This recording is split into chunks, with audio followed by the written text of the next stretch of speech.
Hello, this is Arturo Barrios with Audio Karate, and you are listening to The New Scene.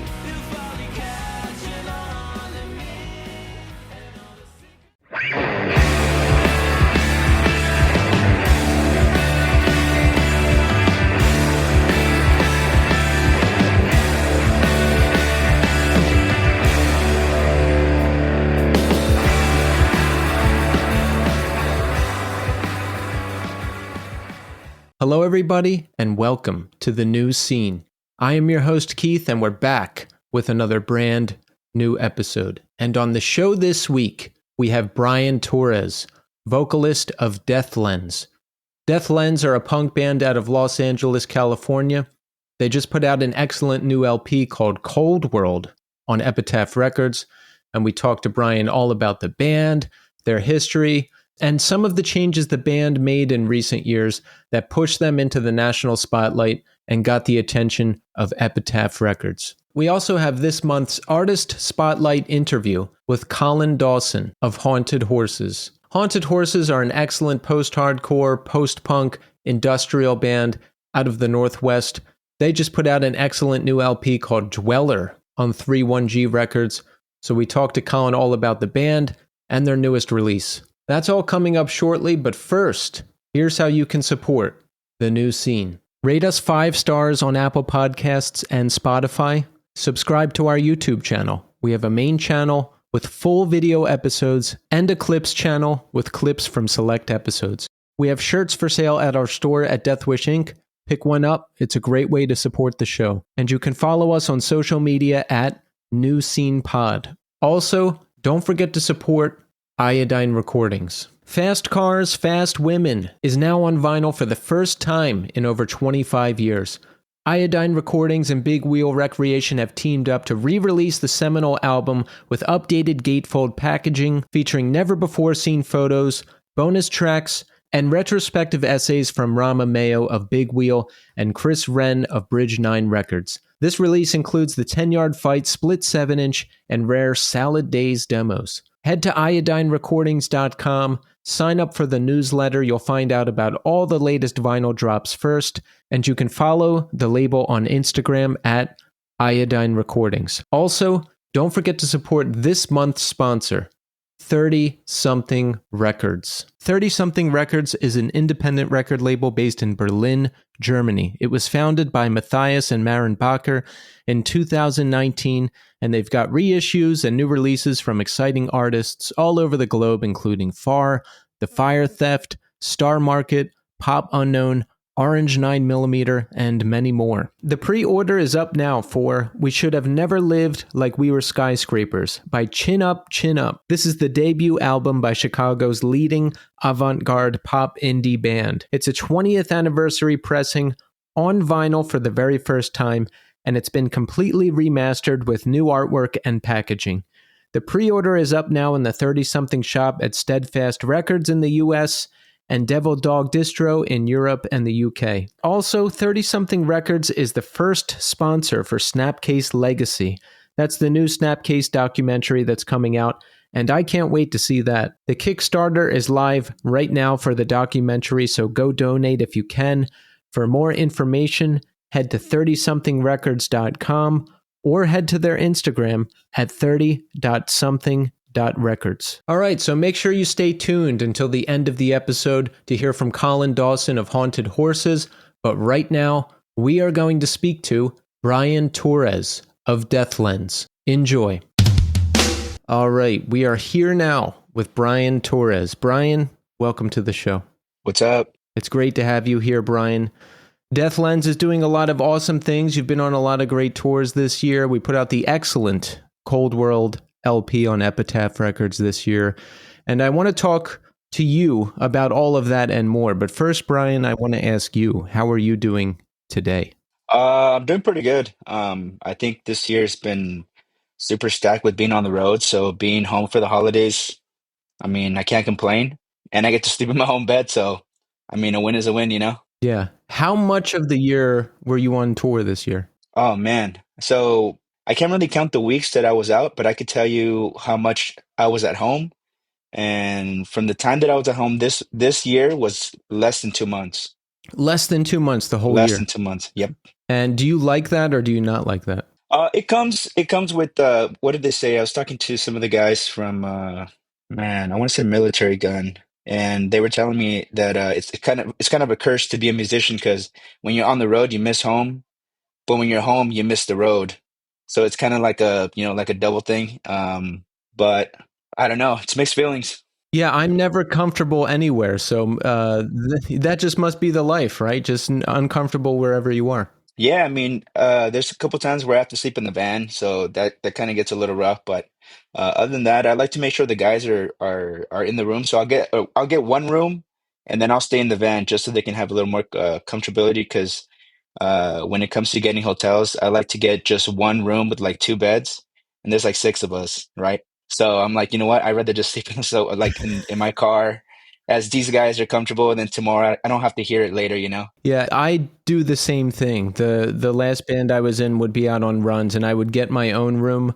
Or if I had to sleep in the van by myself, I would do that because I just need my own space away from everybody. Being cramped in a little room with five other people, not for me. Yeah. Wait till they go to sleep, use the restroom, and then you're pretty much good for the morning, you know? Right. Yeah.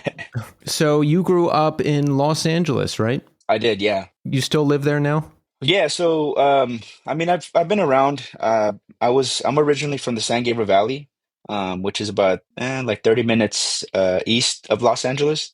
It's about 15 to East Los Angeles, but here in the SGV, there's not really much to do, but honestly, a lot of great bands have come out of here, including I don't know if you know rappers like obviously I'm assuming you know Kendrick Lamar. Yeah. Um, have you heard of Lefty Gunplay? No.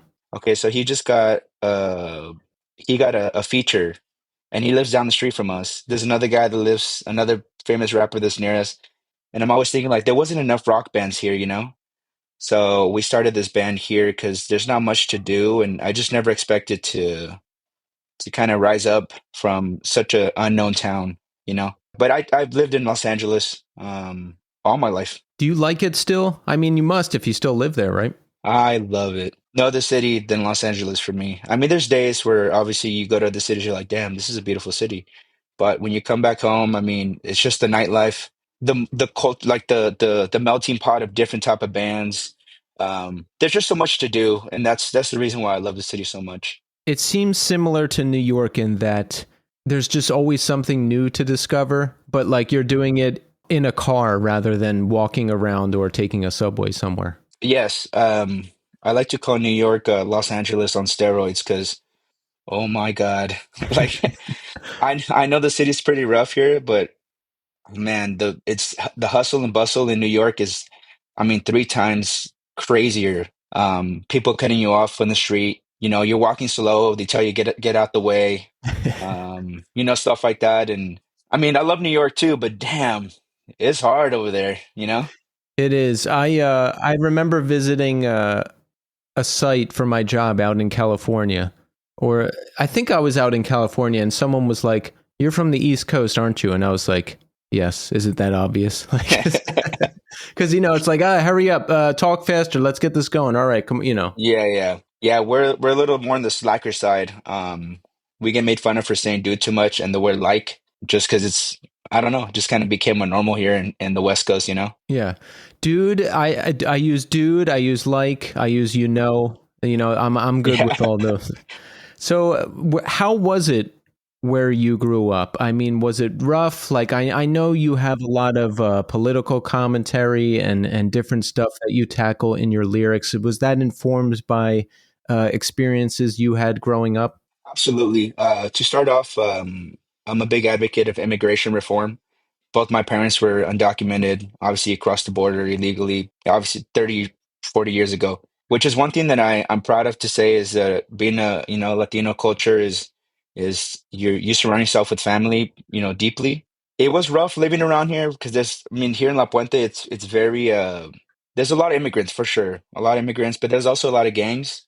And growing up, my cousins were, sadly they got involved into some MS-13 stuff because half my family's Salvadorian, and they got me into some trouble because I mean I looked up to them and I wanted to dress up like them, so I would wear the long jean shorts, the big tall white socks, the Cortezes and stuff like that. But that got me into trouble at 12 years old. They cut my lip, actually. I got picked up coming home from school when they were asking for my cousins. And yeah, they roughed me up. I was 12 years old by some adults, and then told me to, send this message to your cousins, so forth and so on.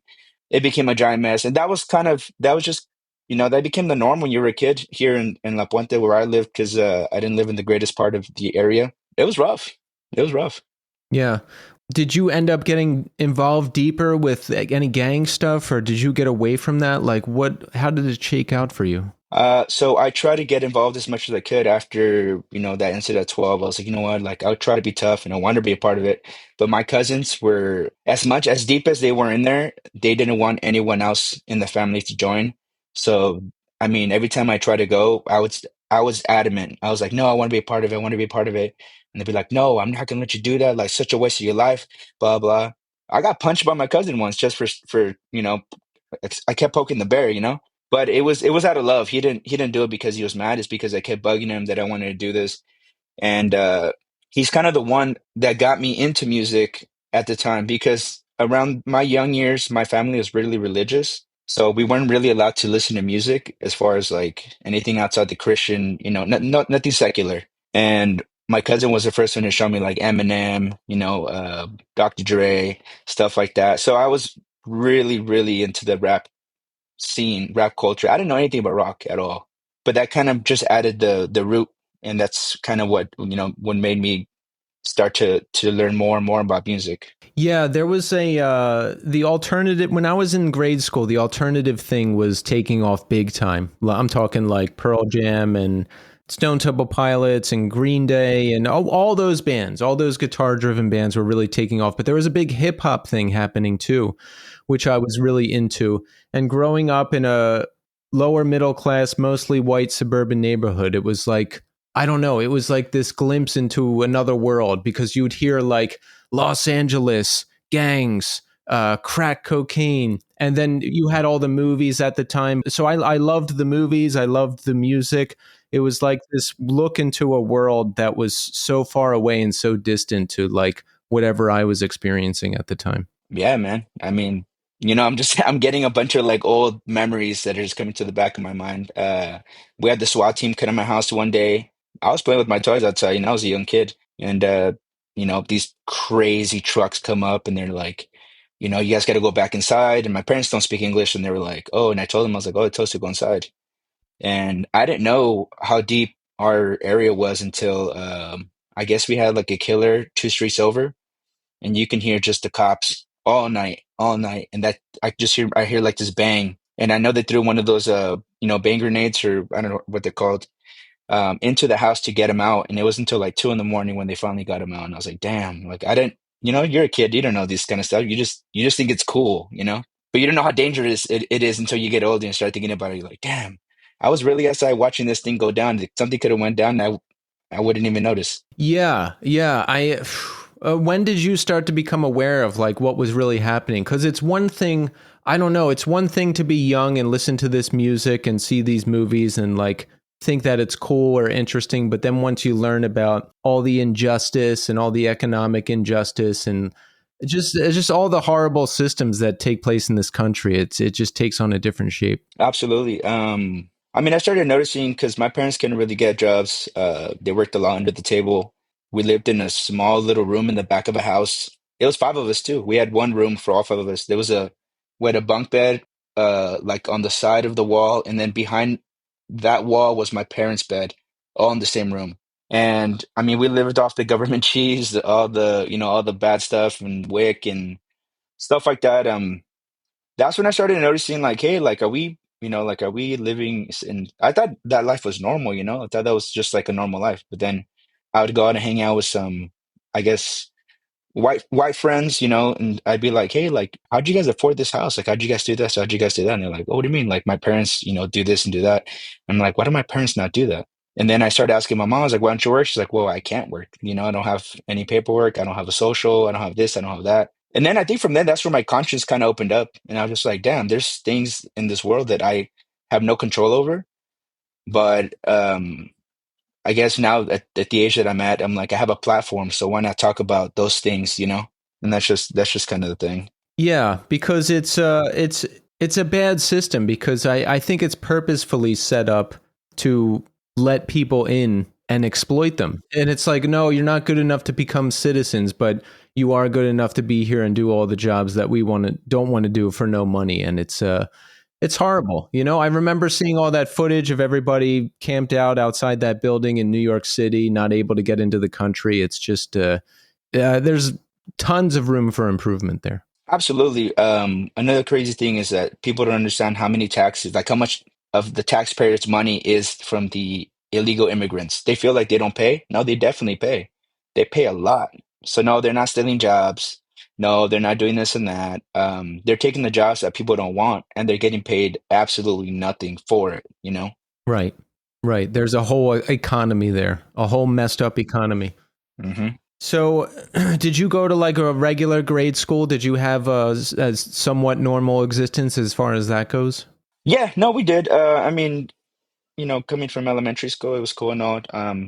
We did have, which is not a thing at the time, but we did have a school shooter come in after school, which is kind of crazy. But luckily, thank God, no one got shot at the time because my brother was in kindergarten and I was in third grade, and I had to wait for him every day to take him home. So that was pretty scary. But other than that, elementary was normal.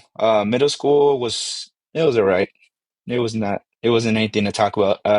But then we moved to the city called Hacienda Heights, and that's when things kind of did a 180 turn for me. I think that's the first time I felt like I could make a new person of myself and kind of change everything about me. So that's when I first started listening to like rock and roll stuff, actually. How'd you get turned on to it? What were you listening to?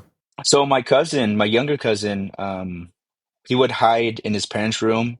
This is at the time of AOL, right? So, you have to wait for the phone and all those noises. Um, but he was like, "Hey, check this out." And I was like, "What's up?" And he's like, "You got to check the CD out." And it was Rooney. So, Rooney, it was Rooney that he showed me, Blink-182, and then some of the Strokes. And that for me was like life changing. I was like, oh my God, like this is melodic. I've never heard like punk, go into that kind of stuff. I've never heard such a like a like kind of like a bad boy, energy from like the Strokes. But their music wasn't, bad boy vibes. It's just Julian Casablanca being Julian Casablanca. And then Rooney, I mean, Rooney wasn't really much for me, but there was a couple songs that to this day, I listen to. It's just nostalgic, you know. But that was my pivotal, like 180 turn. Those three bands. How did you decide you wanted to start playing? When did that happen? So I ended up moving back to La Puente years later, and I mean, I was fashion wise, I don't know what the hell I was wearing, man. I was wearing V-neck, tight pants, loafers. It was a terrible time for me. I was still trying to find myself. And I had an old friend that I used to skate with all the time. He called me up and he was like, "Hey, come check out our band." I was like, "Sure, where's it at?" He's like, "This place called the Lion's Den," which is down the street from my house. It wasn't even that far. And I was like, "Okay, let's go." I ended up going in there. He had this band called Cut and Rug, and it was like the first time I ever heard garage rock. I was like, "Holy shit, like what is this? This is the coolest thing ever." Like it's not your regular rock. It's a little dirtier, but it's fun to listen to. And I mean, at the time, to kind of drain to add a lot of effects into your vocals was in. So they would add like crazy delay, deep reverb, and I mean that in itself, I had to ask him. I was like, "Hey, like, what song did you do?" He's like, "Oh, this is a cover of this band called the Alalas," and that just opened up the door for me to be like, "Oh, I want to buy a guitar." And I didn't know how to play at all. I literally left it sitting there for, oh man, I want to say about a year after I said I was going to learn it. I didn't touch that thing for about a year. And then my old buddy Ruben, which was my old drummer for Deathlands, was like, "Hey, let's start a project." And I was like, "I don't really know how to play." He's like, "I'll teach you." And I was like, "All right." And then from then on, that's when Deathlands kind of began. So that was around 2012. Yeah, yeah. 2012. Ironically, the first name for Deathlands was not Deathlands. We never wanted to be a band. We just kind of wanted to just fuck around and like just be, do I guess like a jam band, when people are throwing parties. So we were gonna call ourselves Jungle Booty Sweat, and that was gonna be the name. I was just like, whatever, no matter, it doesn't matter. But the deeper we got in, the more we were like, hey, like this isn't bad. Like we should try to do something. we were still not into like being a band, but we were trying to like just do something cooler than just jamming, you know? So we kind of became the party band, like the let's drink beer, let's just hang out, let's jam, and maybe I'll throw in some vocals. So the name Deathlands came because we all skated, and that's the fisheye lens you use on a camera when you're skating. Everyone hated the name. I still hate the name to this day. It's supposed to be a placeholder, but we just got lazy and never changed it. Yeah, I think it's a good Hmm. name, you know? Yeah, yeah, It just works. It so, some bands yeah, yeah. some bands just have a name where it's like how is that working for them? How like I like Yeah. to use Korn as an example. Now Korn is a good band. Korn has Hmm. put out tons of great music, but Absolutely. the name is ridiculous. So I always use them as an example. I'm like, and Yeah, if you yeah. hear like the story of how they came up with it, at least what it says on Wikipedia, that's ridiculous too. So I'm like, Uh-huh. man, if you can be a band named Korn and go to the heights that they did, like the name really doesn't matter. Yeah, that's true. I mean, I guess I never thought of it that way. For me, I was just like, man, we could have thought something cooler. I don't know. Yeah, and I also think it's better when the name just kind of happens, rather than the other way, which is where you argue about the band name for like a year before you finally land on something. I've gone through that a couple times, and I never want to do it again. I feel it, man. I had a band before Deathlands that we were kind of on the rise, actually. We were called, and this is a crazy stupid name, I think. It was called Dirty Harriet and the Swamis. It was a long name and it was like a very poppy band, but I hated that name so much. But they were like, no, it has to be that because the singer was a girl. And I'm not trying to be mean, but the voice is just, I don't even know how. I look at old videos and I'm like, what the hell, man? Like, I thought this was a good voice. Like, this is not a good voice, you know? The standards change over time, you know. Absolutely. How old are you around when Deathlands gets started? Man, I want to say 21, 22 years old. Okay. So what is your life like at that time? Did you want to go to college? Were you thinking about a career? Like, did you want to do music full time? What was going on with you? At the time, so honestly, just me be completely transparent. I didn't even want to be in a band. At the time, I was just doing it for fun. It wasn't until 2018 when I was like, you know what? Like I've been doing this for so long. Either I let it go and or just let it be a hobby, or we're gonna do this right, you know? But at the time when I was 21, I was going to college actually. I went to Cal State LA. And this is probably the craziest part is that I was studying to be a psychologist. I don't know. Maybe I talk too much. I don't know. I'd be good at that. I'm not sure.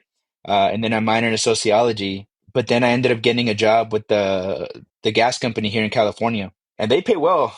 So I mean, for us, my dad was so proud of me because us and our family, we don't have a lot of people that go to college or have good jobs. So this was the first time that I had my first like real blue collar job, and I mean they were paying. I mean, at 20 years old, I was getting paid like 30 an hour. That was insane, you know? That is insane because I was not making anywhere near that. When I think my first job, I was making like $10 an hour. Yeah, 30 an hour, and then I mean I stuck with that job for 10 years, and I mean I just quit because for the first time I felt confident that the band is making decent money to pay my bills, and I'm okay with that. Honestly, just to pay my bills is more than enough for me because at least I'm doing what I love. But it was rough. It was a rough thing to tell my parents because, like I said, my parents, as much as I love them with all my heart, they're very, very religious that they do not like what I do. They hate what I do. They still hate it. Oh, absolutely. This is like their worst fear. They were like, we expect you to be like a doctor or something. And I was like, me? What the hell? I didn't even look at the type to be a doctor. I have fucking pink hair, you know? Like, this is not the type of shit you see at the hospital and stuff. But I told him, I was like, hey, listen, like, you're going to notice that, like, I'm going to be coming home and paying the bills, nothing's going to be. And I mean, I've been paying my bills, and doing everything I can. And the craziest part is that this house that we're living in right now, I mean, it's under my name. I bought it. So, I mean, that was an accomplishment for me at like 27 years old, to have a house in my name, a car in my name, and I'm still able to pay those bills. I'm doing okay, you know? That's amazing. You're doing better than most millennials, I think. Yeah, I think so too. And that's another thing. I have a lot of homies.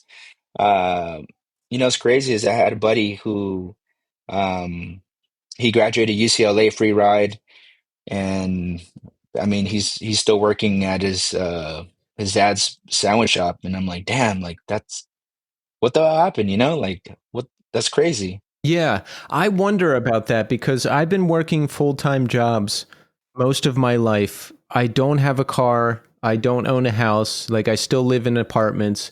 And then I have friends who just work like regular jobs, like at a shop, or they seem like they make less than me, but they have a house, they have a car. Well, I guess they don't live in New York City, so that helps. Yeah, I was gonna say, I was like, I heard New York City is pretty pricey. But I'm like, how do they do it? Like, what am I doing? Like, why am I wasting my time doing all this? I think if you have a situation like yours where you can pay your bills and you're just doing what you love, that's it. Because like, we're not going to get rich. Like, I mean, the system is not built that way. It's not going to favor us. The only way to get rich is to like start a company and exploit the wages of others. So it's like, Absolutely. I mean, I think it's crazy. I mean, I guess the reason why it worked for me is because I don't live. I mean, I don't live in the nicest area, so like houses are, way cheaper. But I mean, once you're used to the area, it's gonna be you kind of like numb to it. Like you hear gunshots outside, you're like, it's just another day, you know? You hear cars being chased on this side, and you're like, well, I mean, I gotta go to bed. It's just like I said, that's probably the only reason why I was able to afford a house is because I'm not living in the best place. But I mean, a home is a home, no matter where you're at, as long as you're not getting into any trouble, I think you're fine. that's right. I've lived in my fair share of questionable neighborhoods, and I've had very few problems. If you know how to carry yourself, if you're not an asshole, if you're not acting crazy, you'll be fine. Absolutely. You bought that house. Do your parents live with you? Do any of your siblings live with you? They do. So my parents live here, just because, I mean, they're getting older now and, retirement doesn't give them much money. So I gave them the bigger room and I made this garage. So I'm in the garage right now because I like the size of it. And I was like, you know what? This is going to be my art room, my music room. And I don't know if you noticed back here, but this is where my girlfriend does all her art and stuff. So everything you see, this is all hers. Yeah, I wanted to ask about. I see that it looks like the Nightmare Before Christmas mannequin or something behind Yeah. you. Yeah. So yeah, she made this. She made all this. She did the cow prints on the roof. She gets bored easily, so I just let her, free roam in the place and just kind of make it her own. And I mean, she's talented as hell, man. She's doing some good stuff. That's awesome. Yeah, I was curious about your family too, like how they're doing now, because it sounds like they came through some major odds. Yeah, they're doing good. My brother is man, the man's making good money. He's another blue collar worker who he's one of those like very, very like solid dudes that's just okay with living a 9 to 5 life. Like he's absolutely content with it. And that's great. I fucking love that for him.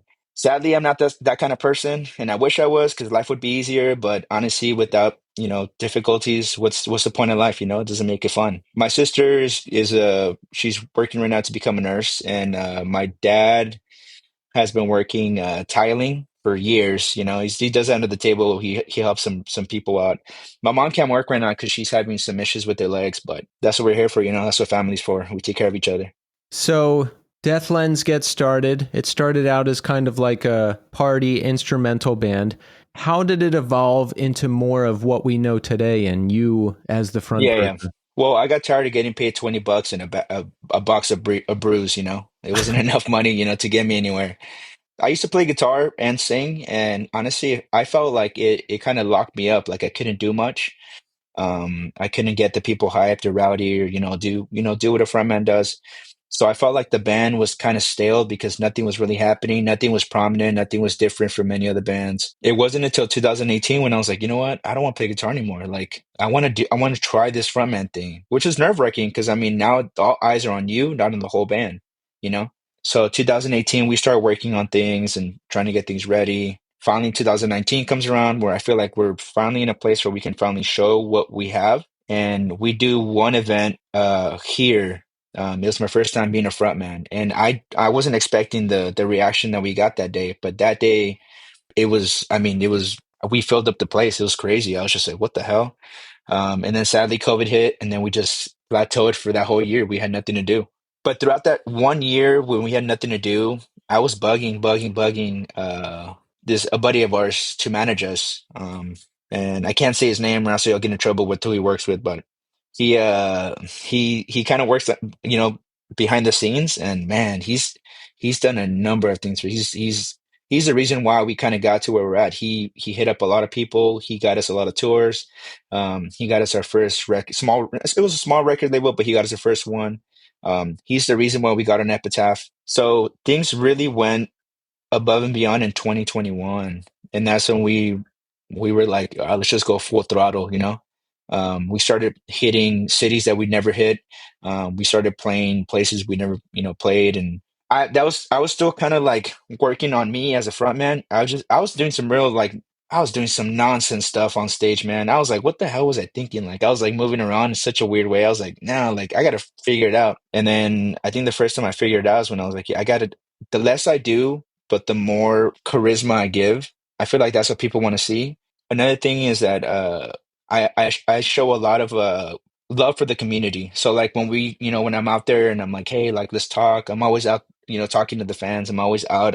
As soon as we finish playing, I don't go to the green room. I'm straight down there with everybody else. I guess for me is I hated meeting my heroes and then being too cool for me to like, you know, for them being like, you know, whatever, like It's the whatever. worst. And then the worst, right? Yeah. And so I told the boys, I was like, hey, listen, we're always going to stay down here. Never have your heads higher than anybody else, because at the end of the day, you die, they die, nothing else changes. Like we're all human. Let's make some friends. Let's hang out. And I mean, it's been working, man. Honestly. I've had that experience where I meet people and then I'm like, oh no, that went really bad. So I I try to not do that. And if I ever meet somebody either through this podcast or, you know, music I'm doing or whatever, I just act like a human being and take interest in what people are saying because I am interested, you know? Absolutely. If someone's going to take the time to like say hi to me and show appreciation for something I do, I'm like genuinely still blown away by that. Yeah, and I mean that's honestly it's just showing kindness and you know being cordial, and it goes a long way. I mean I met heroes of mine, and I mean they were not what I was expecting, you know. Like after that I was just like I don't want to meet anybody else. Like I'll just listen to the music and go home. Like I don't want to do that, you know. So I made it my mission, and I told the boys the same thing. I was like, never ever ever feel like you're better than them, because you're not. You're not, dude. This band could end tomorrow and we're just another person. So like what makes you better than them, you know? Right. So it sounds like things were really kicking off around 2021, I guess, after the pandemic when things started opening back up. Yeah. What were they saying? People just had like a hunger to go out, is what it was, you know? After 2020, everyone hated being home. So I think so many shows at the time were selling out so fast, and that was because there was nothing to do, you know? It's just kind of like, oh, now there is something to do. Let's go out. Let's go to the shows. And I took advantage of that. I was like, I mean, we're selling out places we never thought we could sell out right now. What the hell? And I was thinking like, maybe it's not us. Maybe it's because people are bored right now. So let me make us known to them, you know? Every time I took a chance, I was like, nah, being on stage is a competition from every other band. It shouldn't be, but I feel like it should be kind of like a friendly competition. You know, you're not hating on other bands, but if you see someone better than you, get jealous. Not in a bad way. Get jealous because they were good, but you want to be better. Yeah, I think that competitive spirit is healthy. I'm not saying go out there and and be an asshole and get in fights and all that stuff, but like to just be nice all the time and just I don't know. It's just no, like light a fire, like try to be better, like I don't know, push yourself. I think you need to. Absolutely. And I mean, healthy competition is what got us here too. I mean, we got into a lot of trouble a couple times where management would call us and be like, hey, you know, the headliner called and they're like, you guys are a little too much for the opener. And I was like, can you guys bring it down a notch? And everyone in the van at the same time, I remember this day, we were like in Oklahoma or something, I can't remember. Everyone in unison said no, and that was it. Like that was the end of the conversation, you know. But like I said, it's we don't mean no harm. It's for us, it's kind of like a sport, and at the end of the day, you want to win the championship, you know. So like that's just it's just how we were all raised. It's kind of like go big, go home. To get a call and be told to tone it down because you're too much as the opening band. That's got to be the best feeling. Oh, absolutely. We were actually we felt up there. We were that day. We were like, damn, that's crazy. Like I didn't expect that. You know, at the end of the day, we all talked about it after. I remember talking about it like once we all became friends, and I was just like, man, sorry, dude. Like I didn't mean to. You know, like it's just when you're up there, you're a different persona. It's just you got to be someone up there. When you're off stage, you're back to normal. But when you're on stage, you got to like present yourself as like Like you have to have that like confidence because if you don't have it, I've seen bands that are like, the music is good, but the performance could be a little better. There's nothing memorable, and you're like, damn, like this is so good, but like I feel like they're not gonna make it because of so and so, and then you see them completely disappear off the face of the earth, and you're like, damn, what happened? Yeah. You got to let it all out while you're up there. Exactly. That's my way of letting out my emotions, my anger, um, anything. So in the lead up to 2021, what were you doing? Were you just playing in California a lot? Did you get out and tour at all? What was going on? 2021 was the first time we decided to tour. We didn't tour at all before that. We didn't have an agent at the time, so I personally set up this small little tour, this run up the West Coast and then Vegas, New Mexico. I'm sorry, was it New Mexico or Arizona? Oh, it was Arizona, and then back home. But I mean, most of them were bars, like not big places, house parties, and then one art gallery in Arizona. But I mean, that was the first time we actually got out there, and I was like, damn, we have fans out here. We didn't even know that. That's yeah, that's pretty amazing, that it's like somewhat recent because here in my mind I'm thinking like, oh, you're grinding out there for like 12 years and then it all finally No, happens. But no, man, we were a lazy band, man. yeah. Yeah, we were a lazy band. We didn't, like I said, we just never, in our minds was like, hey, we have work tomorrow, but what if we play a show, Saturday because we have nothing else to do. So it became like a pastime for us. Instead of going to the bars and stuff like that, it'd be like, hey, let's just set up a show. That was pretty much Deathlands for a long time.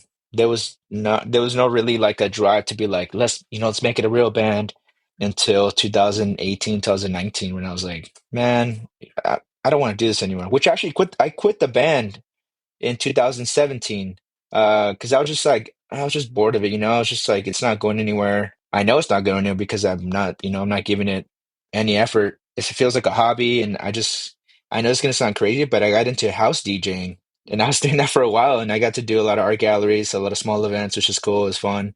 A lot of underground party stuff, and it was fun. So I mean, that was cool and all. It was cool, but it wasn't my music, and I always felt like, man, that I'm gonna get bored of this eventually too. I get bored of things real quick. So you quit the band. Was the band like defunct while you were DJing? They were kind of confused because without me, there was no band. I was just because you would have to find another singer, and all the songs at the time were written by me. So I was just like, I gave them the okay. I was like, hey, if you guys want to find somebody, go ahead. But I feel like everyone felt deflated after that. So we all kind of went our own ways and just started hanging out with other people for a bit. And then I just remember one of our songs, Bombshell, came on. I think it was. I don't know, some local radio station came on when I was driving to LA with my girlfriend. And as I heard it, I don't know why, I just started crying. I was crying. I was like, damn. And I was like, this song's really good. I was like, what the fuck am I doing? Like, I can actually do something with this. And that's when I decided to kind of rebrand the group and rebrand the band. But half of the guys didn't want to come back anymore. So I had to get new guys. And that's when I started kind of like making my Avengers, basically. I stole the guitars from this other band. I was like, dude, just come with me. Like, trust me, like, we're gonna do better things. I guarantee you. So I took him. I made new friends at the time, ended up being the drummer. And then I picked up another friend who ended up being the guitarist. And I was like, I'm not, they were like, what about you? What are you gonna do? I was like, I'm just gonna sing. I don't want to do any of this. I just want to sing. I help you guys write the music, but I'm just gonna sing. And that's when things just kind of started slow, like a small slope, but it was going up. And yeah, that's when Deathlands was like finally becoming like, hey, have you heard of Deathlands? That Deathlands. Yeah. Did anything change, like personality wise or persona wise, with the band? I mean, besides you just being the front person, like, was there a new attitude or something that like gave it fresh energy? Yeah, so we had a show in Orlando. We did our very first tour outside of the West Coast, and we got invited to do this thing called the Fest in Florida, and then we did two other shows. But the other shows, I mean, obviously we'd never been there, so there was probably like two or three people there. And obviously, as a band, that deflates you a bit. So you're like, damn. But my buddy Robert came with us on that tour because he does photography, and he's like, hey, like, fuck it, like, have fun. Like, just, I'll make you guys look good, just have fun, like TE. And I was like, what the hell is TE? He's like, turnstile energy. And I was like, what do you mean? He's like, dude, no matter what you do, once you're up there, like, just make it seem like the room was filled. And that in itself was actually the main reason why this band started just becoming this like chaotic like energy on stage. It's kind of like whether you're there or you're not there, we're gonna do the same thing. We can't feel let down because that one or two, people there are gonna tell their friends. So the next time we come, it's gonna be four people, 8 people, 16. That's how you get fans, and that's how you end up like becoming the word of mouth. So there was no more of like fuck, there's no one here. It's like fuck it, dude. Let's just make it a great practice. Yeah. You have to. That's the way you have to do it. Yeah. Absolutely. And I've seen a lot of bands just get really, really depressed and sad, like, damn, no one can watch me. And I was like, dude, I did that for years. I did that for a lot of years, man. I did that for a long time where I would play shows and, no one would come. It'd be like mom and dad, some parents drinking a beer at the bar, watching us, like doing this, and that was it. But, work hard, work hard, work hard, and eventually it'll catch up to you if you really want it, you know? Right. What do your parents think of the band? They've seen it? Oh hell no, they have not seen it. They'll no, Oh, they'll they never haven't. go. No, they'll never go. Here's a great example how deep they are into religion is that I borrowed one of my dad's blazers for a music video for one of our songs, Abrupt, and I brought it back. He's like, I don't want it. It's tainted. I was like, what do you mean? He's like, it's tainted with the devil's work. He's like, throw it away. And I was like, what the hell? So they're really religious. Really religious. It's like Hispanic. The Hispanic culture is like hardcore religious, especially if they're Christian. I know Catholics are a little easier because they like to drink and hang out, but no, hell no. My parents, nope. Yeah, we had a pretty strict Catholic upbringing, but that's loose, like we had to go to church and we celebrated holidays, but like you said, everybody like drank and hung out, so it was like whatever. Yeah, I've been to a lot of Catholic parties, man. They're fun. So we get signed to Epitaph Records, right? That's huge.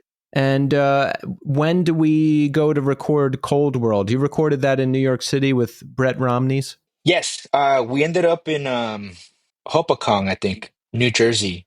I think I'm saying it right. It's a small little town in the middle of the forest, and there's a giant lake, and the recording studio was in this old church. We ended up going to record with them before we signed, and man, it was crazy. I mean, we got there. Brett was, I mean, from day one, as soon as he picked us up from the airport, like he gave us all the biggest hugs and instantly we all became friends. But he's an asshole, and I love that. I swear to God, he's a fucking asshole. Like, I want to say, like, the first day of recording, he was like, hey, we're gonna do it this way. And I was like, well, I don't really like it. Like, what do we do? He's like, no, fuck that. We're gonna do it this way. Trust me. And at that day, I was like, two stubborn guys in one room. This is gonna be interesting. But but it worked, honestly, like oh man, he killed it. He was such a good, producer. He came in with a lot of crazy ideas, a lot of layerings on a lot of the parts and adding his little, I guess like his accent. And he kind of became like the sixth member of Deathlands. To this day, every time I see him, I'll be like, hey, so when are you gonna join us on tour? And he's like, fuck that, dude. He's like, I produce, you play. I don't care how you do it, but you got to play it the way it's recorded, and that's it. And I was like, fuck.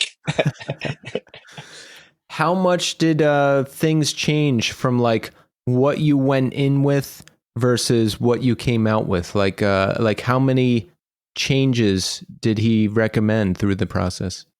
So we're not the best when it comes to recording demos. We literally just put the phone in the room and we play. That's it. We don't connect to a computer. We don't do none of that, which we're gonna start now because I was hearing the old demos of like the songs and I was like, damn, I can't hear shit.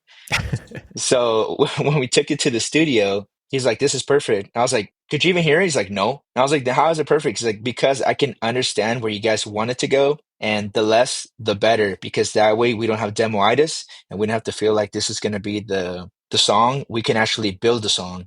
So I want to say we came in with like 30 to 35% of it, and the rest was all made in the studio. Wow. How Yeah. long? I'm fascinated by that process. Like when you Mhm. just go there and come up with stuff. How long are you there all day?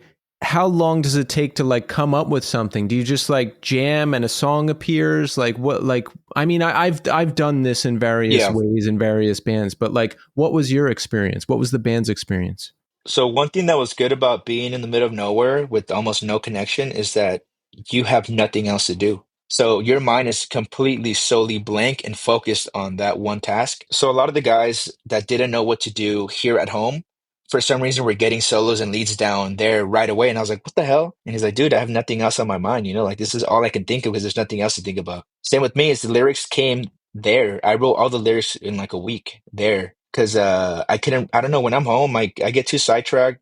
My mom will call me, I got to do something, or my friends will call me, hey, let's go drink and stuff. And I'm like, all right, that's cool. I'm down. So it's always good for me to be away because I have no distractions. And then once I'm there, I'm just writing. I'm writing. And then having a lake behind you, gives you more inspiration. Seeing things that you haven't seen before gives you inspiration. Being with friends that are just as talented gives you inspiration. Then having Brett, I mean, that's just the cherry on top, like he would be like, hey, this sounds good, but what if we took out this word so it can flow better?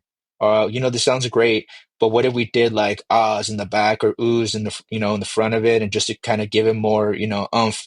Same with the guitars. He would come and be like, that's great. Now do this.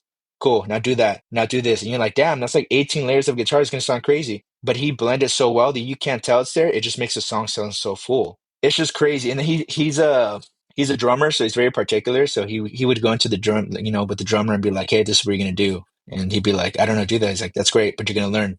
And that was it. It's just like, all right, you're gonna learn right now. And we just all became really, really well connected and really close. And hearing those songs, like compared to our old stuff, because we've never had a producer. Every time we recorded, we went with like a friend, obviously, because we didn't have money. So our old recordings sound like fucking shit, you know, compared to this new stuff. I was in awe. I was like, holy shit, like, what the hell? This is not us, this is crazy. And he's like, nah, this is what a real band sounds like. And I was like, oh, you son of a bitch, dude. But, the process, it was fun, man. It was fun. We did get some cabin fever being stuck there for so goddamn long. We did get into like, we got on each other's throats a couple times, and just because there's your mind's so like shut there and you feel like you're stuck, and the little things will irritate you. But other than that, I mean, we came back with gold, I think. Oh, absolutely. Yeah, the Yeah. record is fantastic. It's Cold World, everybody, is the latest record that came out this year on Epitaph. And it's just leaps and bounds from where you came from, and it has that garage rock swagger, the punk rock swagger, and the production is spot on. So the results are just great. So while you are recording Cold World, you don't even have the deal with Epitaph yet. Were you talking to them? Were you talking to other labels? What was going on? So yeah, we were in talks with Epitaph, but we just weren't hearing for a bit. It kind of took a while to get like the full. It was the lawyers going back and forth, basically like, hey, here's this, here's that, here's this, here's that. Um, we ended up coming home. We already had the record in hand. We sent it over, and they loved it. They were absolutely, they were like, hell yeah, this is such a great record.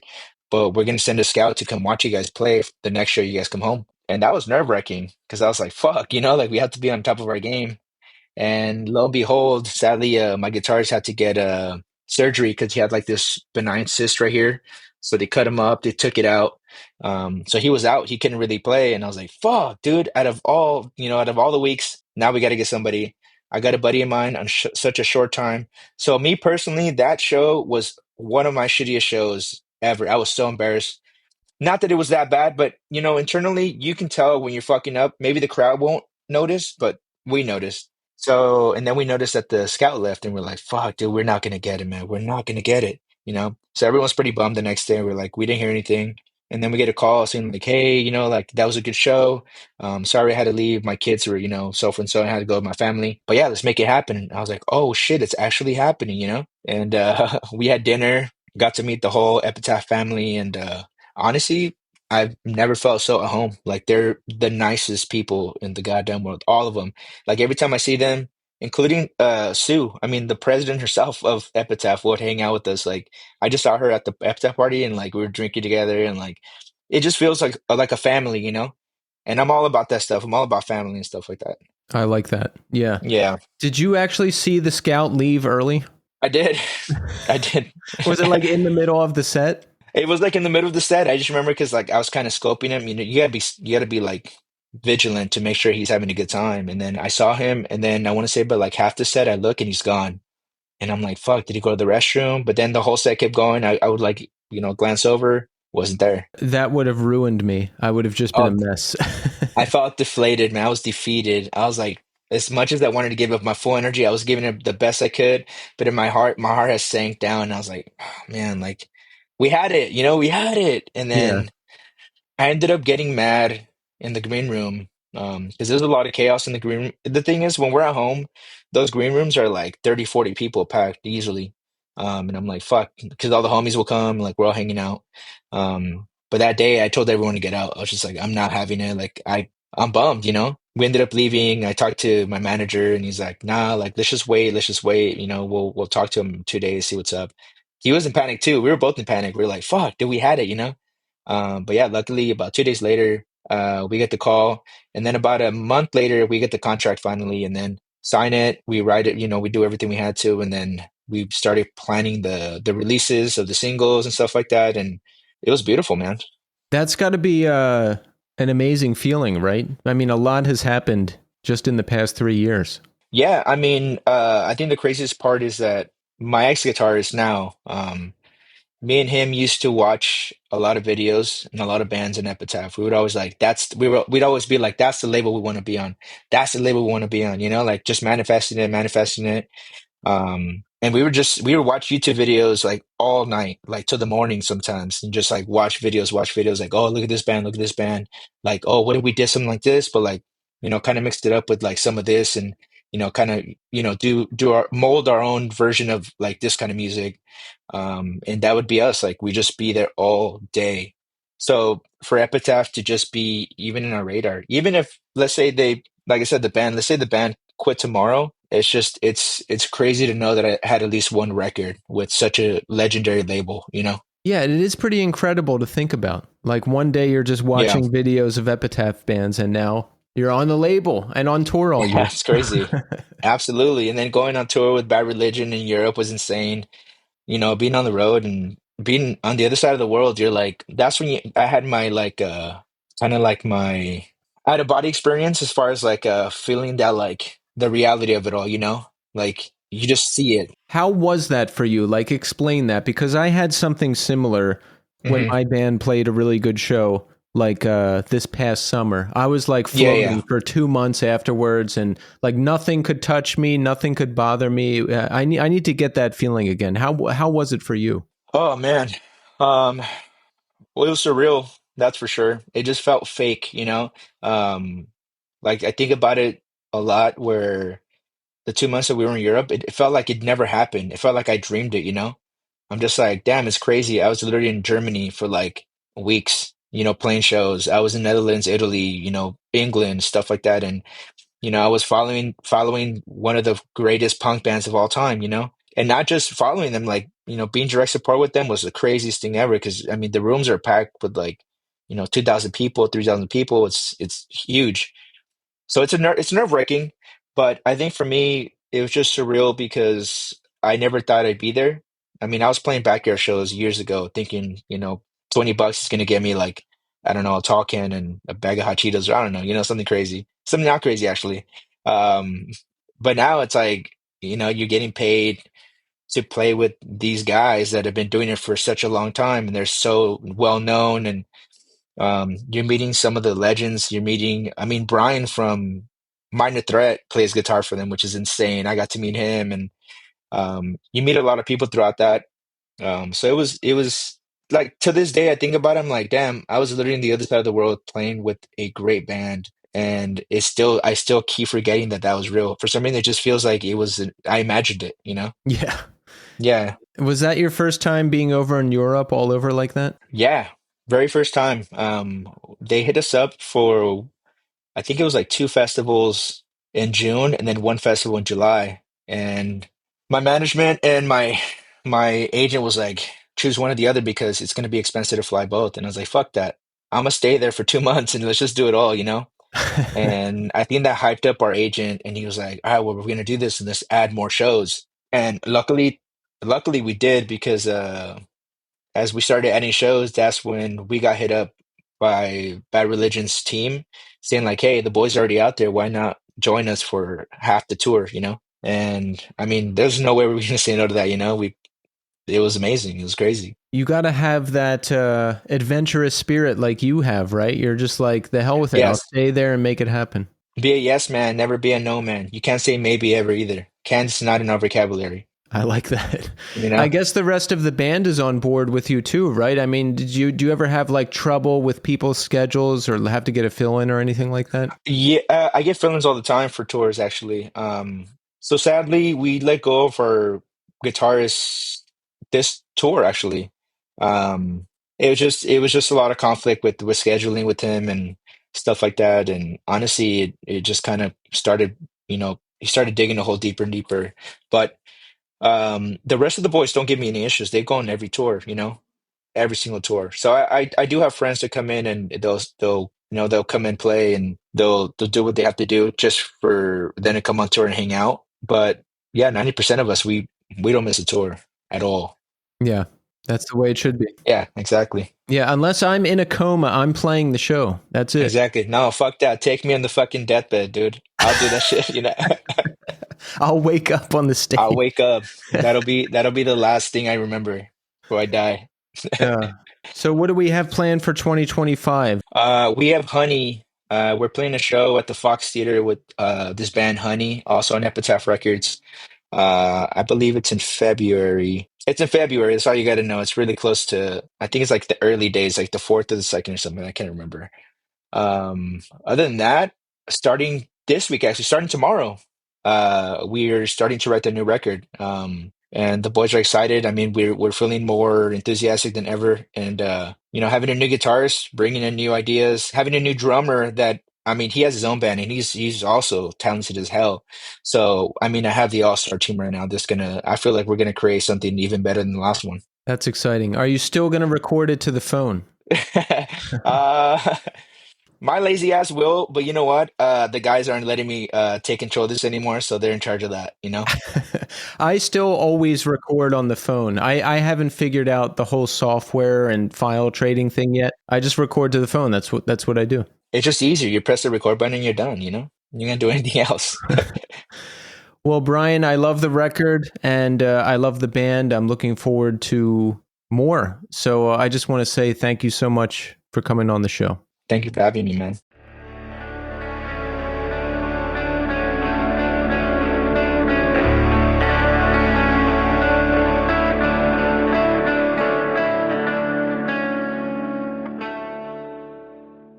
All right, so we are here now with Colin Dawson. Colin, welcome to the show. Hey Keith, nice to meet you. Yes, nice to meet you. Nice to have you here. There's exciting things going on. Haunted Horses is putting out a new LP called Dweller. This week, 2 days it's coming out. And I just listened to the whole thing and I love it. And we're going to talk about all of that. But hey, Colin, where are you from? Where do you live? I currently reside in Portland, Oregon. I've been here for about a couple of years now, but previously to that, I had been in Seattle for about, I want to say 13 years or something like that. Okay. Did you grow up there? Were you born there? No, I grew up in Southern California. So how did you make the move to Seattle and why? I actually moved there because the drummer of the band, he was living up there. And so Mike, he's been a longtime friend. We have probably known each other since we're like 10 or 11 years old. We didn't really hang out too much as kids, but I think once we were in high school, we started learning how to play music together. And we had a lot of fun doing that. And so I was finishing up school in California. I was like living in LA. And then he was living in Seattle and was just telling me how much fun he was having in the music scene up there and all the great bands that were coming out of there. And I was like, oh, I got to get up there and check it out. And I fell in love with it. And I was like, I just pretty much took whatever I had and got in a car and never came back. Wow. How old were you when you did that? I must have been like, I want to say like 22, 23, something like that. Yeah, that's a big move, which, it's a big move, right? But I guess when you're 22, if you have nothing else going on, like, why not, right? Yeah. I mean, I've always been really attracted to music, and that was something I always wanted to get into. I felt like everything that I was trying to do in LA kept falling short. And so I don't know. I think the allure of Seattle and just a different lifestyle, because I don't know, growing up in California, you're very dependent on a car and everything that goes with that. And so Seattle was more, I just had a bike, skateboard around or something like that, and just had more time to kind of experiment with music and have fun. Yeah, so you've been playing together with Mike for a long time now, huh? Yeah, definitely. How long has Haunted Horses been together? I feel like we formed originally probably like around 2011 we started. We had, I feel like for a good deal of time we were a two-piece just doing guitars, loops, and drums. And then 2013 we came out with our first record, Watcher, which was, we added some bass to that. And then yeah, we continued to just change and evolve after that. What were you doing before that? Before Haunted Before Horses? Haunted Horses. What were we doing before Haunted Horses? We had done just some weird, noisy, like punk bands, like when we were kids. Like, yeah, we would just kind of show up to some parties and just make noise. And, but yeah, never under like any kind of like particular like name. It was just various projects. Would it always be just you two? Like, did you ever try to form a band with other people? Yeah, we definitely had other people we played music with. We had our friend Lawrence. We did a project called Heroin Addicts for a long time that was just terrible noise and just like kind of the worst music you've ever heard. But we had a lot of fun doing it. And yeah, that was probably one that we did the most. Okay. I like that name, Heroin Addicts. Yeah, it was very creative. Yeah, let me ask this. What is your thing in terms of music? You know, like, is there a particular genre or subgenre or something that grabs you or grabbed you? Like, I mean, were you involved in the punk scene at all? I'm curious about where people come from. Yeah. I really grew up liking a lot of the weirdo music coming out of LA, like bands like No Age, like what Miko Miko was doing, Health in their really early years. A lot of that was coming out of the Smell. Like there was a lot of that. And then also I was definitely influenced by a lot of music that was in my hometown. I grew up in Thousand Oaks, California, but there was like a small label there called Status Records that like a lot of bands like Curl Up and Die, a band called Countervail, Casket Lottery would all come through town. And so I kind of got to experience that side of music, but I didn't necessarily have anything.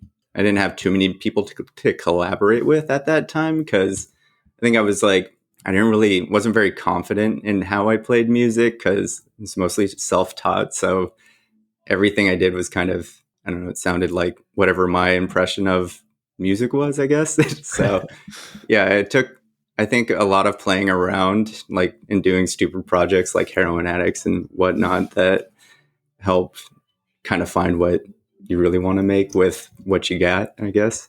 That makes sense. Yeah. So how did Haunted Horses catch on and that become the main thing? How did it catch on? I feel like when I moved to Seattle, like I had just some like effects pedals and I think an amp, and he literally just had like a snare, a hi-hat, and a floor tom or something like that. And so we're like, this is what we got. So we like just had a lot of fun. It's like how much sound can we create among two people?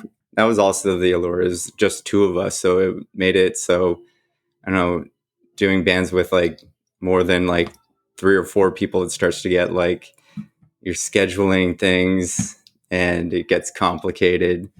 But yeah, just doing the two of us kind of help us get creative with the sounds we want to make and how do we loop them? How do we introduce this part into this song? So I, for a long time, was playing like 2 different loop pedals so I could have one guitar doing this and then I have another layer doing this and then just drone on and noise or whatever. But yeah, it was mainly just trying to create the most dynamics with as little as possible. Yeah, that's interesting because like, you know, I'm used to playing in like more traditional bands. So it's like, oh, we have to have our 3, 4, or 5 guys and we have our guitars, bass, vocals, and drums. But it's like, it just shows you that you can make art out of anything. Like you have you 2 guys, you have some pedals and a snare drum, and you're like, we're going to do this thing, and you do it. Totally. Yeah. No, I think I feel like that's where most creativity comes from when you're not so reliant on like, this is like, I need these things to create all this, where it's like, this is what I've got. And so how do you get creative and utilize it? So was it hard to book shows? I mean, was there a good scene, good opportunities for what you guys were doing once you got started out there? There actually was, because there was a lot of great new bands that were all kind of coming from the same kind of music thought process. And I feel like in the Northwest during that time, it felt like a lot of my friends were either learning a new instrument, like they were just starting to play drums in a band, or they were just starting to play bass. So it's like you saw a lot of people kind of just embracing something new and creating a new band, and just without like so much emphasis on, I'm really good at guitar, so I'm going to play guitar in this band. It seemed like they took a chance to try to something new, which I think always lends itself to being something really unique, because I feel like sometimes when we get too much like traditional like teaching in an instrument or anything, we become totally formulaic in how we think about it, instead of like just finding, oh, this is what sounds good to me and what I feel like doing with it. Yeah, that's how I do things. You know, whatever project I'm in, I'm going to approach it and serve that project. I'm self-taught. I can't read music. I still don't know the name of any chords. I'm just like, I'm going to make my noise for this thing. I love that. Yeah, totally the same. So Haunted Horses gets rolling, and you guys ended up adding a bass player in, I think, 2022.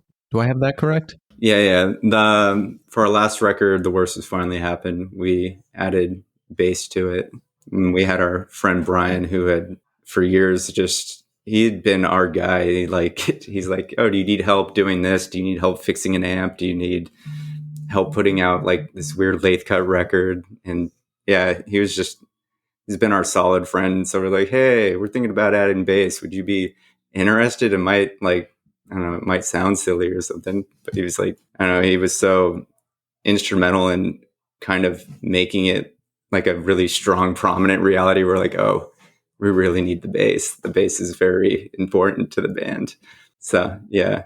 Was that a big decision? Because, you know, it's just the two of you for so long. Totally. It's always like, oh, all right, how's this going to work? We got a new member in the band, but no, Yeah. like I feel like Bryan was the perfect person to come in, because he's known us both for so long. He's been familiar with the project, and yeah. That's good. It is a big decision too, because God forbid it doesn't work out. Then maybe the friendship gets weird for a while. Right? That's the worst. So we have the new LP Dweller coming out this week, which I have heard and I love it. You know, for everybody out there who's into like a post-hardcore, electronic, post-punk, heavy industrial sound, you're really going to love this. There's like so much interesting stuff going on this record. When did production on it start? When did we start writing? We started writing probably, when was it? I feel like probably the later part of 2022 into early 2023, because we recorded in March. So I don't know, there might have been a little more time. Definitely not too far off of when we finished our run for The Worst Has Finally Happened. I think we had a lot of creative energy, and still after producing that this kind of came out pretty quickly. Well, partially. Like the first part of it, we were all still living in Seattle. And then the second part of it, I was living down here in Portland. And then Mike actually moved over to Denver, Colorado. And that's where I feel like there's a bit of gap in time. And then we were able to finish it up. What is some of the instrumentation on this record? I'm curious what you three guys are working with to create all these sounds. Yeah. So, well, primarily we've got the bass doing what the bass does, just really covering that low end. I do a lot of work in Ableton, just creating sounds and notes to complement whatever's happening on the low end. I like to work with just a lot of textures and atmospheres, and I don't know, create weird sound recordings from like using my bathtub or like weird things I hear outside, and then just start to manipulate them in the in the Ableton stretch out their waves and whatnot. But and then Pele is very instrumental in helping kind of make that all that madness cohesive. So because from his perspective, he's working in, since we're working all remotely, he's kind of being the session manager of of the recording of a song. So we'll have a song that he'll have a drum riff and he sends it to me, and then we add sounds to it. We kind of cut it up if we want to edit the lengths of the things, or when we need to figure out where a new part goes in. So yeah, it's multi-stepped, and yeah, I don't know if that answers the question. It does. It does.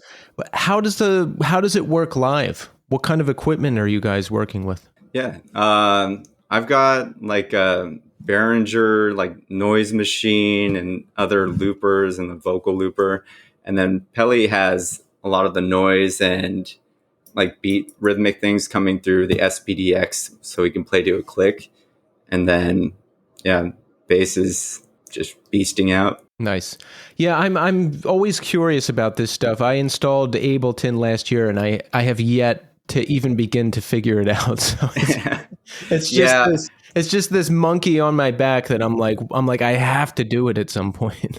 Oh, totally. I'm sure it could be used so much more like functionally than I'm using it. I'm literally like using it for tracks and creating noise, where I'm sure like the Ableton Live would just be able to link up to something and make everybody's life really easy. But this is the process that we're at right now. I'm happy to hear you say that, because I think that way too with every software I'm using. I'm like, well, I'm probably only using 5% of this, but look, if it's working, it's working. Why mess with it? Yeah, I got it to make the sound I wanted it to make. I feel like we got the idea there. Like, I got it to do what I needed. What are some of your personal influences for this band? I've read Swans, Bauhaus, Killing Joke. Are those accurate? Yeah, I feel like those are all strong influences. Definitely like things like The Birthday Party, Nico, like a lot of, I don't know, more experimental avant-garde artists, things like that. And I was reading about the record, and it said it was a spiritual successor to your previous work, delving into intense, unsettling themes with renewed vigor. The fear and anxiety tied to the obliteration of one's self or identity, and the unknown outcome of this dissolution, which I want to get your perspective on. But this next part I thought was really interesting. The concepts came through a series of meditations, some of which didn't make sense until the process was complete. Really? So part of the creative process was meditation? Tell me about that. So I meditate every day. And for a period of time, I'd been doing these meditations that where you're trying to get to like the verge of sleep, but you're not sleeping. And so it's like taking a nap, but you set a timer and the goal is not to fall asleep. People like Nikola Tesla and people have done this because I think Thomas Edison did it too. It's just, I think one of them held a key. So if they fell asleep, they'd drop the key and wake up. But the idea is just to get to this place where there's weird thoughts happening. There's things that are abstract happening, and you're able to try to bring that out. They're trying to get that out into just, I don't know, some kind of form that's more tangible than, I don't know, I guess not that form that's more tangible, but you're just trying to take something out that is out of your regular thought process, if that makes sense. It does. And what comes to you? Is it like concepts, music, words, everything? Like, what is it? It's all in different times, but like definitely all three of those. I get like, there's been times where it's like a series of events. Is like one was like a shadow that was like in this space with me, but it was just a dark shadow that was there, and like I could see it growing, and that was it. There was another where I was like, it sounds weird, I was like this snake that was made out of cartons, and then somebody walked up behind and pulled it, and then I just went flat. So it's like odd and weird, but then yeah, there's things that it's like an audible kind of idea that kind of pops up that I'm like, all right, I have to try to try to create something that encapsulate that atmosphere, if that makes sense. Yeah, that's so interesting. There must be something to that because I've talked to musicians time and time again, and they tap into this or it comes to them, like the inspiration comes to them. You know, there's got to be something to it. Yeah, I don't know if it's like just a great inspiration that comes. It's more like I don't know, it's like chipping away at something where it's like if I'm working on like me and Pelly are working on this one song and then like I'm trying to figure out what the notes and the sounds and the different noise textures are going to be for it, then I'm going to just kind of take piece by piece that comes to me. Sometimes it's like a phrase or it's just like I don't know. So it's never like just a big like light bulb moment. It's more like little pieces that it's just you keep showing up again and again for it, which is kind of like any kind of meditation practice. Like you keep showing up. It's sometimes it's good, sometimes it's bad, but I think the longer you do it, the deeper I think your connection to it is. Nice. So the concept of this record, Dweller, delving into intense, unsettling themes with renewed vigor. And that whole spiel, tell us about that. Is there like a theme to the record and tell us about some of what went into it? Yeah. So the theme of this record that I was working through was the concept of the dweller on the threshold, which is kind of the opening track, which is like this. It's often described as like working with your shadow self, this element that is kind of like the part of you that is continually telling you like, which prohibits you from doing what you're attempting to do. That's so weird. I just watched a Carl Jung YouTube video where they talk about the shadow self, and then they like explained what it was, and I thought it was really fascinating, and now we're having this conversation, but continue. Working with the shadow, so I was trying to go through these stages of which one would come into direct contact with some kind of ordeal or something like that, in which it's confronted with this shadow self, in which then throughout the stages of the record, you would sink deeper and deeper into this kind of union of opposites, which kind of takes us to where you get to Temple of Bone, which is like right in the middle of the record. I mean, it's kind of intended to be like this. It's like, I think the Fucking Hell is a song before that, and then, which is like this kind of big explosion of a song. And then you're in this in-between space in Temple of the Bone. And after that, the way I see it and the way the songs are written is kind of like this upward motion out from, it's like we've gone down to this darkest point in the record, and then it starts to move up into the final fevered water. Yeah, that, you know, hearing the additional context behind it makes me like it even more. I love, you know, concept records, all the story that goes into it. I find it interesting, and I definitely encourage everybody to check out the record because it's great. How did you hook up with Justin Pearson and 31G for this release? We actually worked with them on with The Worst Just Finally Happened. Justin was at a show in San Diego, and I think he liked the type of music that we were making, and so he was one of the first people we sent The Worst Has Finally Happened to, and we were grateful that he was willing to put it out. And so after we recorded this record, it took some time because everything was spread out, considering we're all living in different places and then exchanging notes and whatnot to finalize the record. But when we were all wrapped on that end, 31G was the first place we took it. And we were very pleased that he was willing to do yet another terrifying record with us. Yes, it's a great person, great label, and great record. So everybody make sure you check out Dweller. It will be out by the time you hear this conversation. So we want everybody to purchase it and to listen to it and to come see you, right? Yes, please. We have some dates that we're putting holds on in the calendar, but nothing is officially booked yet. We hope here in the next month or two that we have some tours coming up. Excellent. Well, Colin, it was great meeting you. I love the band. I'm looking forward to everybody else hearing Dweller, and I just wanted to say thank you so much for coming on the show. Thank you so much for having me.